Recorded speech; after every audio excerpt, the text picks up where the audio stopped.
السلام علیکم جی. وعلیکم السلام. سمنگریہ صاحب, بڑی خوشی ہوئی آپ سے مل کے.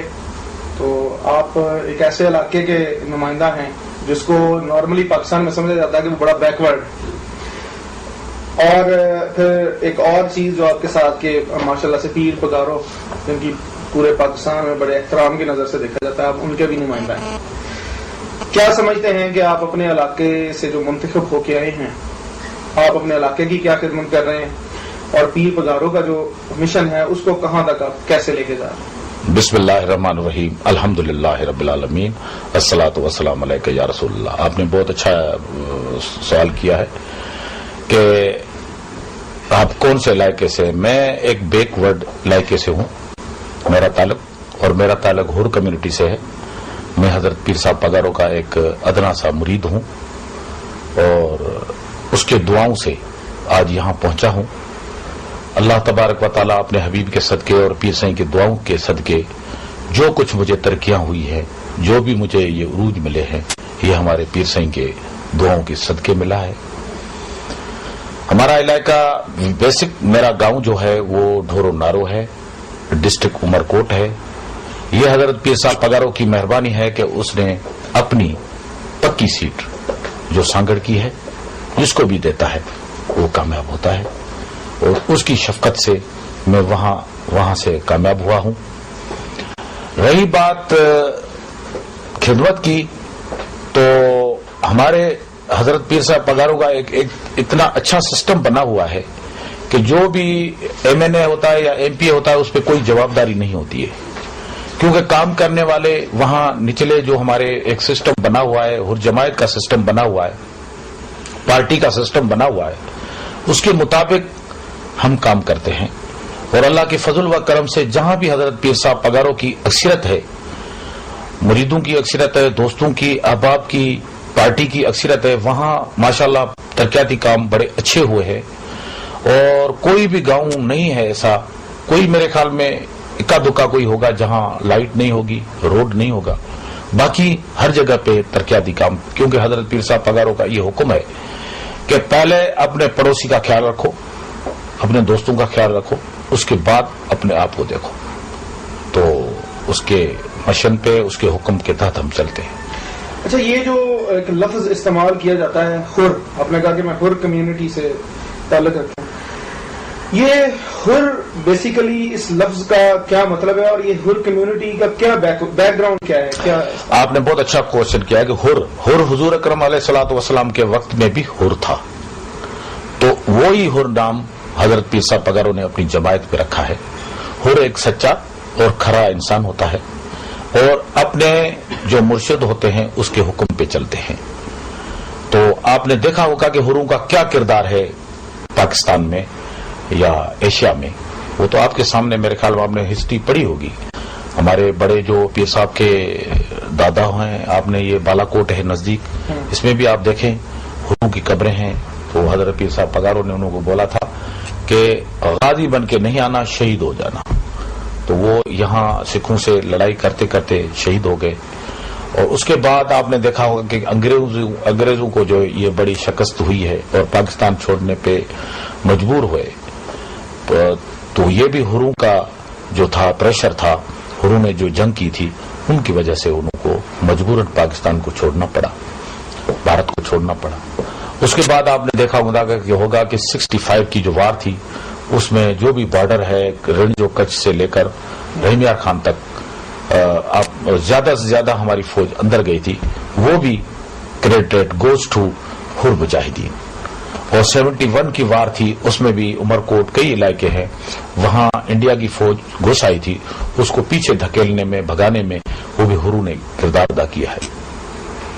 بڑی بات آپ کو میں بتاؤں کہ آپ نے دیکھا ہوگا جہاں بھی ہمارے حر بستے ہیں وہاں آپ کو لسانی فسادات کہیں بھی نظر نہیں آتے ہیں. آپ دیکھیں وہاں آپ کو اتنے تک کہ چوری بھی, بکری کی چوری بھی نہیں ہوتی ہے. اور آپ کے پاس آپ دیکھیں پورے سندھ میں آپ جائیں, پورے دنیا آپ ورلڈ میں جائیں, پاکستان میں جائیں, تو آپ کو ہر جگہ پہ کلاشنکوف, رائفل, بندوق ملے گی. لیکن جہاں بھی حر مجاہدین ہیں, حضرت پیر صاحب پگاروں کی جہاں بھی اکثریت ہے,